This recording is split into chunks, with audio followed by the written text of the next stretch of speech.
Diary পাচ্ছি নাকি বলে আজকে কি আপনি খেতে দেবেন না? কড়াইতে তেল দিতে আলু গরম খেও না, আস্তে আস্তে খাও। বুঝছো? ওঠো। একেই বলে খাটনি।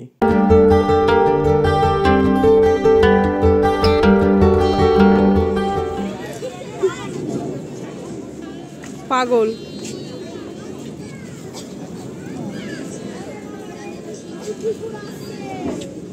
নমস্কার সবাইকে, আমি হাজির হয়ে গেছি আমার এক গুচ্ছ স্বপ্ন পূরণের স্বপ্ন নিয়ে তোমাদের সামনে।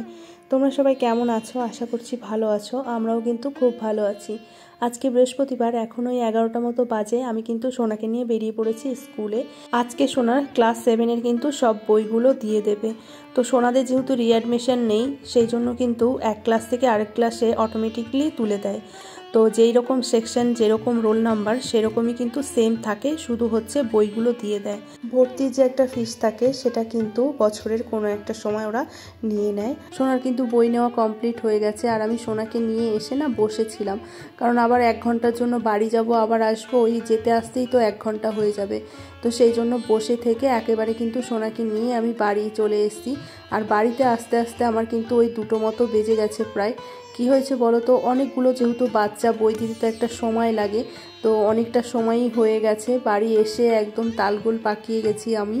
আজকে যেহেতু বৃহস্পতিবার, পুজো দিতে হবে, রান্না বান্না বাকি রয়েছে, স্নান বাকি রয়েছে। কোথা থেকে কি কাজ শুরু করব না বুঝে পাচ্ছি না। সকালবেলা শুধু ঘরটা ঝাড় দিয়ে মুছে চলে গেছি। অনেকগুলো জামা কাপড় ভেজানো রয়েছে।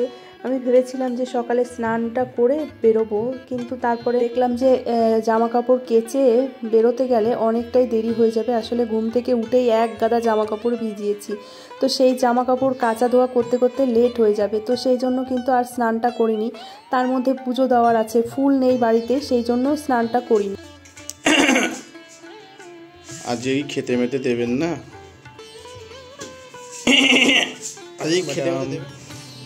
আজকে কি আপনি খেতে দেবেন না? মানে তার মানে আমি তাহলে রাত্রে ধরে রাখি খাওয়াটা পাচ্ছি? আচ্ছা, থ্যাংক ইউ, আপনার বলার জন্য ধন্যবাদ, অশেষ।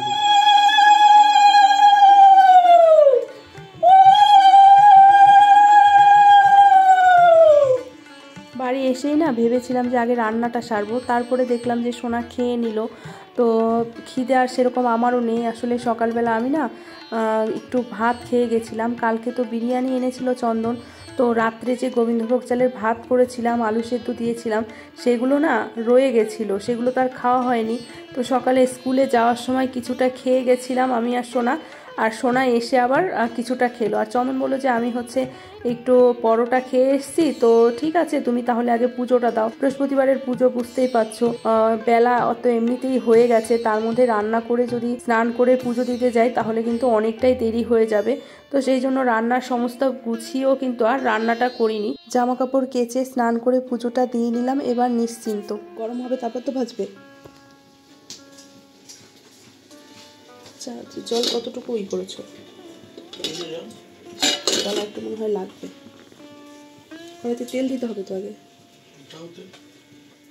পুজো করতে করতেই চন্দনকে বললাম যে তুমি একটু ভাতটা বসিয়ে দাও, আমি তো সব গুছিয়ে রেখেছি, জাস্ট শুধু তুমি হচ্ছে গ্যাসটা জ্বালিয়ে দেবে। তো রান্নাঘরে এসে দেখি হ্যাঁ, ও গ্যাসটা জ্বালিয়ে দিয়েছে। এদিকে দেখি কড়াইটাও বসিয়ে দিয়েছে, আবার গ্যাসটাও জ্বালিয়ে দিয়েছে। আমি বলছি কি করবে, বলে ফুলকপি ভাজা করবে।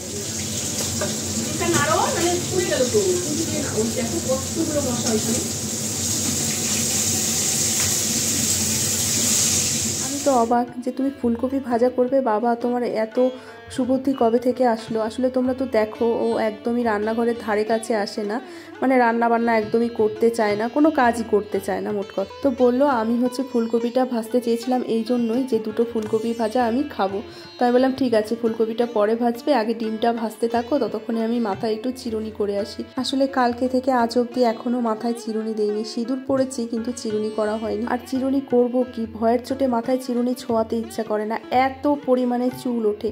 2-1টা চুল উঠলো ঠিক আছে, কিন্তু মানে চিরুনি মাথায় দিলেই না মানে গোড়ার থেকে একদম গোজ গোজ ধরে চুল ওঠে। এমনিতেই তো টাক পড়া একটা মাথা, তার মধ্যে যদি এইভাবে চুল ওঠে, 2 দিন পরে না হয় আমাকে তোমরা টাকলা দেখতে পাও। তো চন্দন বললো ঠিক আছে তুমি চিরুনি করো কিন্তু হচ্ছে বাকি রান্নাটা কিন্তু তুমিই করবে, আমি ডিমটা ভেজে ফুলকপিটা ভেজে আমি নিয়ে চলে যাব, আর বাকি রান্না কিন্তু আমি করতে পারবো না। আমি বলছি ঠিক আছে বাবা ঠিক আছে, তোমার রান্না করতে হবে না, মানে আগেই মানে হাই হুতাশ করে মরে যায় আমি পারবো না এরকম একটা ব্যাপার। কি বলতো, রান্না যে করতে পারে না তা কিন্তু না, ও কিন্তু রান্না করার সব কাজই পারে কিন্তু করবে না। কেন বলো তো, বলে আমি রান্না করব তারপরে তোমার রান্নাঘর অপরিষ্কার হবে, এলোমেলো হবে, তারপর তুমি চিৎকার চেঁচামেচি করবে, ও আমার ভাল লাগে না, ভয় লাগে, তুমি কখন কি চিল্লিয়ে উঠবে, তোমার তো আবার মতিগতি ঠিক নেই, এই রকমভাবে কথাবার্তাগুলো বলে। তো যাই হোক, এখানে হচ্ছে ও ফুলকপি ভাজছে আর আমি কিন্তু চলে গেছি চিরুনি করতে ছাদে। আর এই যে ভিডিওটা করেছি ও কিন্তু একদমই জানে না, আমি রান্নাঘরে মানে ফোনটা বসিয়ে দিয়ে চলে গেছি। তো পরে ও ভিডিওগুলো দেখে বলছে তুমি কখন এই ভিডিওগুলো করলে। আবার ইনি দেখছি রান্না করতে করতে বিস্কুট খাচ্ছে, তো আমি কিন্তু মাথায় চিরুনি করে চলে এসেছি রান্নাঘরে। তো ও বললো হয়ে গেছে ফুলকপি ভাজা, এখন আমাকে ফুলকপি দুটো দাও, আমি এখান থেকে যাই। তো আমি বললাম ঠিক আছে, ফুলকপিটা খেয়ে একটু বোতলগুলো ভরে দাও, বোতলগুলো ফাঁকা হয়ে রয়েছে। ওই যে ভালোবেসে বললে একটু মানে জেদ ধরলে তখন কিন্তু করে দেবে, না হলে কিন্তু করবে না। তো যাই হোক, আমার কিন্তু আলু ফুলকপি ভাজা হয়ে গেছে, মানে ফুলকপির তো ওই ভেজে নিয়েছে চন্দন, তো তারপরে কিন্তু আমি আলুগুলো ভেজে নিয়েছি। আর তোমাদের বলতেই ভুলে গেছি, আজকে রান্না হবে আলু ফুলকপি দিয়ে ডিমের ঝোল। তো কালকে তো মাছ আনা হয়েছিল, ভেবেছিলাম মাছের ঝোল করব আলু ফুলকপি দিয়ে, তো কালকে রাত্রে করতে চাইলাম, কালকে রাত্রে বললো সোনা গোবিন্দভোগ চালের ভাত খাবো, তো সেটাও তো খাওয়া হয়নি, যেহেতু রাতে বিরিয়ানি খাওয়া হয়েছে। তো আজকে সকালে হচ্ছে গিয়ে সোনা গোবিন্দভোগ চালের ভাত দিয়ে মাছ ভাজা দিয়ে খেয়ে গেছে, আবার স্কুল থেকে এসে মাছ ভাজা খেয়ে গেছে, তো মাছ আর নেই। তো ভেবেছিলাম আলু ফুলকপি দিয়ে মাছের ঝোল করব, তো সেই জায়গায় চন্দন বললো তাহলে আলু ফুলকপি দিয়ে ডিমের ঝোলই করে দাও। তো এখানে এই যে আলু ফুলকপি দিয়ে ডিমের ঝোল করছি। আর আজকে না ডিমের ঝোলে না একটু হচ্ছে ওই কি বলে কাজু আর হচ্ছে চারমগজ বাটা দিয়েছি। কাজু আর চারমগজ বাটাটা দিলে না ডিমের ঝোলের গ্রেভিটা বেশ একটু আঠালো আঠালো হয়। ভাত দিয়ে যদিও টলটলে ঝোল দিয়ে ভাল লাগে, কিন্তু রাতে যেহেতু আমাদের রুটি খাওয়া হবে, ওই রুটি দিয়ে না দেখবে একটু যদি ঝোলটা গাঢ় না হয় না, রুটি দিয়ে ভাল লাগে না খেতে, কেমন একটু টলটলে। তো সেই জন্যই আর কি ঝোলটা গাঢ় করার জন্যই একটু কাজু চারমগজ বাটা দিয়েছিলাম। তো ডিমের ঝোল এখানে হয়ে গেছে, আমি একটু গরম মশলা দিয়ে আর একটু ঘি দিয়ে নামিয়ে নেব। রান্নার পরে না কিছু রান্নায় দেখবে একটু ঘি একটু গরম মশলা দিলে না রান্নার স্বাদটা কিন্তু দ্বিগুণ হয়ে যায়। তো এখানে দেখো কি সুন্দর হয়ে গেছে, কিন্তু পুরো কাঁচা লঙ্কা বাটা দিয়ে করেছি, তারপরেও কিন্তু ডিমের ঝোলের কালারটা বেশ সুন্দর এসেছে। আসলে কাজু চারমগজ বাটা দিলে না যে কোনো রান্নার কালার কিন্তু খুবই সুন্দর আসে। তো এখানে কিন্তু এক তরকারি ভাত আমাদের আজকে আলু ফুলকপি দিয়ে ডিমের ঝোল, আর হচ্ছে গরম গরম ভাত। কি করব, কি তাড়াহুড়ো করে রান্নাটা করেছি, তাও তো চন্দনের সামনে দুটো ভাত ধরতে পেরেছি। সোনা যেহেতু খেয়েছে সেই জন্য আরও অত টেনশন ছিল না, সোনার জন্যই বেশি টেনশন হয়, সোনা খিদে একদম সহ্য করতে পারে না। তো স্কুল থেকে এসে ওই যে গোবিন্দভোগ চালের ভাত মাছ ভাজা খেয়ে ও কিন্তু ঘুমিয়ে পড়েছে। সেই যে পরীক্ষার পর থেকে তো বেলা করেই ঘুম থেকে ওঠা হয়, তাই না? আজকে যেহেতু অনেকটা সকালে ঘুম থেকে উঠে পড়েছে, ওই জন্য দুপুরবেলা প্রচণ্ড পরিমাণে নাকি ঘুম পাচ্ছে, মানে খেয়ে উঠে বিছানায় যেতে না যেতেই ছেলে আমার ঘুমিয়ে পড়েছে। তো এখন কিন্তু সন্ধ্যাবেলা, শুভ সন্ধ্যা তোমাদের সবাইকে। আমি কিন্তু একটু লিকার চা বানিয়ে নিয়েছি, আমার লিকার চাটাই বেশি ভালো লাগে, আদা দিয়ে বানিয়েছি।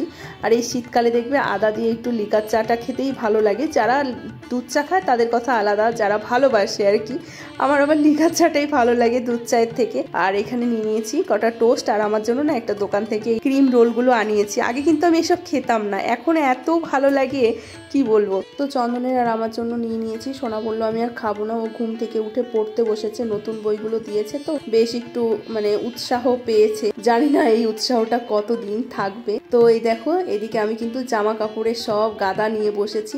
তাকাও, ওই শুনছো, ওঠো, চা।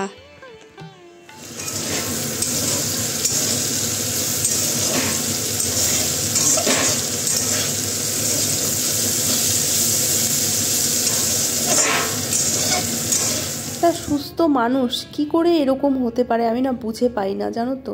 আমি চায়ের জলটা বসিয়ে ওর সাথে গল্প করছিলাম আর হচ্ছে জামা কাপড়গুলো ভাঁজ করছিলাম। তারপরে চায়ের জল ফুটে গেছে, রান্নাঘরে এসে চা পাতাটা জাস্ট দিয়ে চায়ের কাপে চাটা ঢেলে ঘরে গেছি। ঘরে গিয়ে দেখি ওরকম নাক ডাকছে। তোমরাই বলো এইটুকু টাইমের মধ্যে একটা মানুষ কি করে ঘুমিয়ে যেতে পারে। তো যাই হোক, মানে বাচ্চারাও এর থেকে বোধহয় ভালো হয়, মানে টাইম লাগে ঘুমাতে। তো যাই হোক, আমি কিন্তু আবার রান্নাঘরে চলে এসেছি। রান্নাঘরে এসে কিন্তু আমি রুটি করে নিয়েছি। আর সকালে ডিমের ঝোলটা, যে সকালে তো না, দুপুরে যে ডিমের ঝোলটা করেছিলাম সেটা কম পড়বে দেখে আবার হচ্ছে কিন্তু আমি একটু আলু ফুলকপি ভাজা করে নিয়েছি। ডিমের ঝোলটা নাকি এত ভালো হয়েছিল, চন্দন দুপুরেও কিন্তু অনেকটা ডিমের ঝোল খেয়ে নিয়েছে। এমনিতে কিন্তু ওর তরকারি খুব কম লাগে চন্দনের, কিন্তু আজকে বেশ অনেকটাই তরকারি খেয়েছে, তো সেই জন্য কম পড়বে দেখে আমি কিন্তু আবার হচ্ছে আলু ফুলকপি ভাজা করেছি। আর হ্যাঁ, সোনাও কিন্তু ঘুম থেকে উঠে ওই ডিমের ঝোল দেখে ওর নাকি খুব লোভ লেগেছিল, আবার হচ্ছে একটুখানি ভাত খেয়েছিল ডিমের ঝোল দিয়ে। চলো খাওয়া দাওয়া করে আমি ঘুমাবো, আমার শরীরটা খুবই ক্লান্ত লাগছে, আজকে আমিও অনেকটা সকালে উঠেছি। 12টা 10 বাজে যায়। দেখো বন্ধুরা, আজকে খাটাখাটনি হওয়ার দরুন এই আমার ছেলে আর আমার বউ মানে অর্ধাঙ্গিনী খুব তাড়াতাড়ি শুয়ে পড়েছে, আমার আগে ঘুমিয়ে পড়েছে। দেখেছো, একেই বলে খাটনি। ঠিক আছে, ঘুমা, এবার আমিও যাই, তাহলে আমারও হবে অবস্থা খারাপ। তো চলো বন্ধুরা, ওরাও ঘুমিয়ে পড়েছে, আমিও ঘুমিয়ে পড়ি। ভিডিওটা আজকে এখানে শেষ করছি। ভালো লাগে লাইক, কমেন্ট, শেয়ার করে দেবেন। Good night.